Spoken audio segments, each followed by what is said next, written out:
If you are watching this, either your wife sent it to you or you found it yourself because something has changed in your relationship. She doesn't want sex like she used to. Maybe she avoids your touch. Maybe intimacy feels forced when it happens. And you are confused, maybe hurt, and wondering what went wrong. I'm going to explain what is actually happening and what you can do about it. In this video, I will show you why her desire disappeared, why the things you're probably doing are making it worse, and exactly what she needs from you to feel safe enough for desire to return. You love her, you are attracted to her, you want to be close to her, but every attempt you make seems to push her further away. The more you try, the worse it gets. And you don't understand why because nothing you are doing seems to be actually wrong. I'm Lauren Wolf, registered psychotherapist and sex therapist. I work with women every day who have lost desire in their marriages. And one of the most common things I hear is, I wish he understood. This video is my attempt to help you understand. I'm going to walk you through 5 things she needs you to know,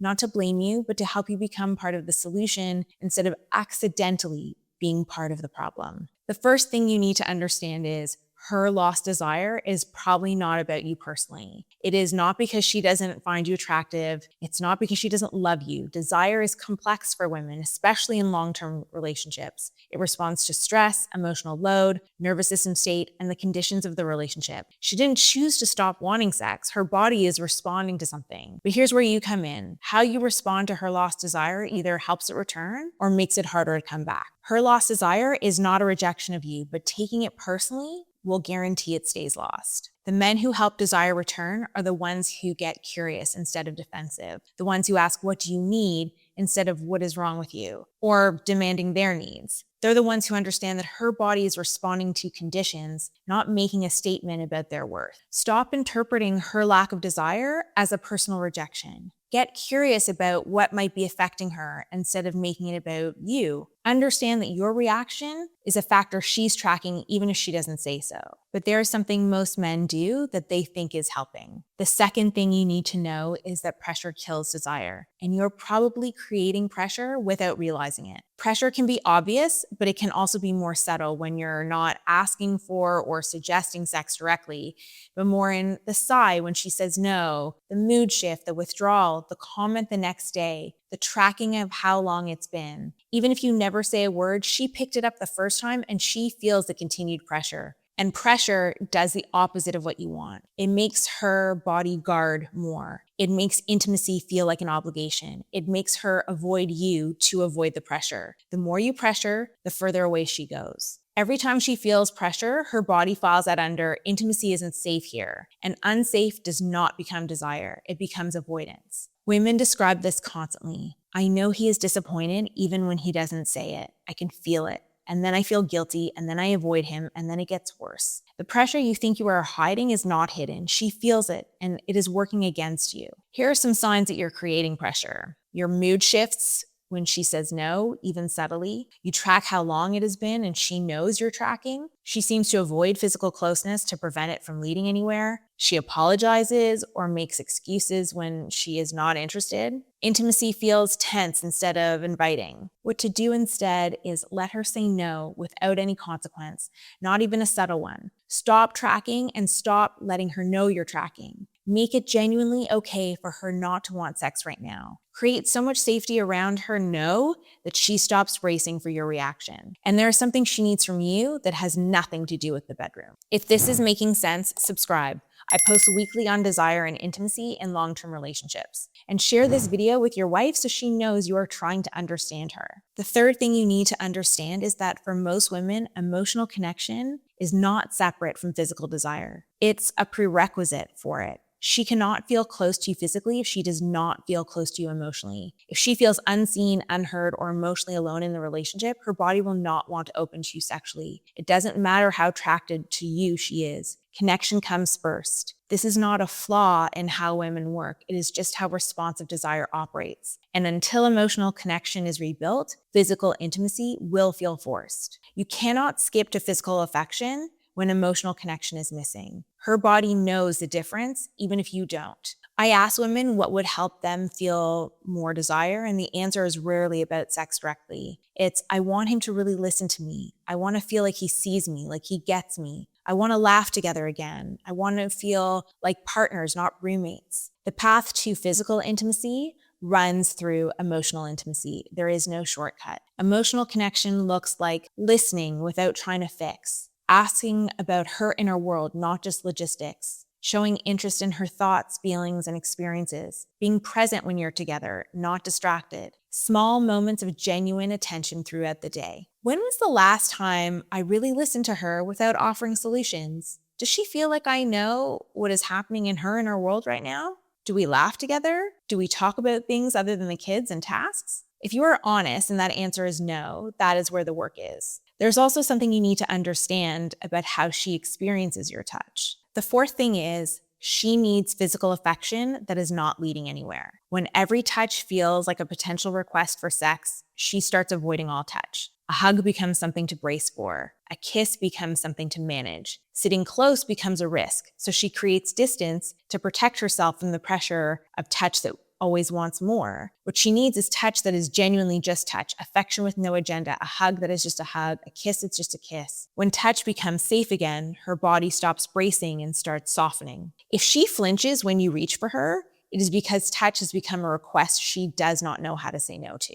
Women describe pulling away from all physical contact because they know where it leads. They miss being hugged. They miss casual affection, but they cannot relax into it because it never stays casual. The solution is not less touch. It is touch that she can trust is not asking for more. Initiate affection with zero sexual agenda and mean it. Tell her directly, I just want to hold you, nothing else, and follow through. Do not let it escalate. Prove that affection can be safe. Do this consistently until she stops bracing when you reach for her. What this looks like? A long hug with no wandering hands, a kiss goodnight that stays a kiss goodnight.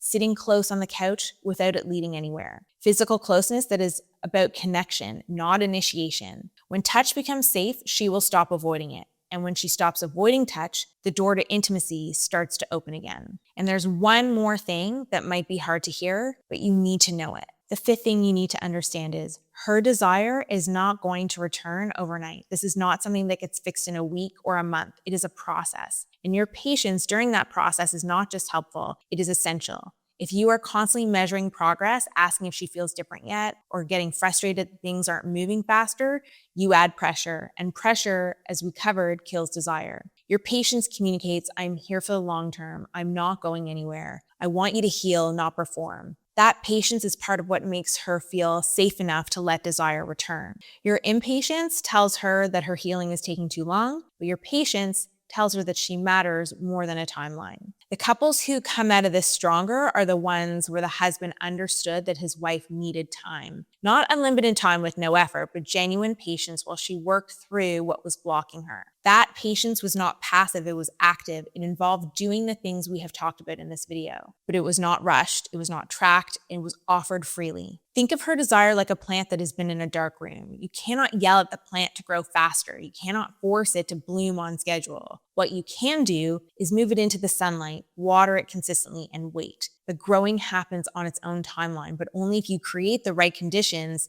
and let nature do its work. Your patience is part of the sunlight. Tonight, do this. Remove pressure immediately. Decide that sex is completely off the table until she genuinely initiates. Not as punishment, but as a gift. Tell her, I want you to know there's no pressure. I'm not tracking. I'm not waiting. When you want to, you will let me know. Until then, I just want to be close to you. Mean it, follow through. Initiate emotional connection. Tonight, have a conversation with her that is not about logistics. Ask her how she's really doing, what's on her mind, what she's feeling. Listen without fixing, just listen. This is the deposit that matters more than you know. Offer pressure-free physical affection. Give her a long hug tonight with zero agenda. Tell her you just want to hold her. Do not let it become anything else. Let her experience that touch can be safe. Communicate your understanding. Tell her something like, I watched a video that helped me understand some things. I know my pressure has not helped. I want to be part of the solution, and I am not going anywhere. This opens a door for her to share what she needs. It shows her you're trying to understand,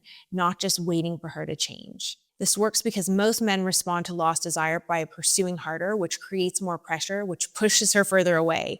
Breaking that cycle starts with you. When you remove pressure, rebuild emotional connection, make touch safe, and offer patience, You create conditions where desire can return. You cannot make her want you, but you can create an environment where wanting you becomes possible and easier again. She did not stop wanting you to hurt you. Something shifted and her body responded by protecting itself. Your job now is not to pressure her back into desire. It is to create conditions where desire can return on its own. Remove the pressure, rebuild emotional connection, make touch safe, be patient. These are not passive, they are powerful, and they are what she needs from you while she finds her way back.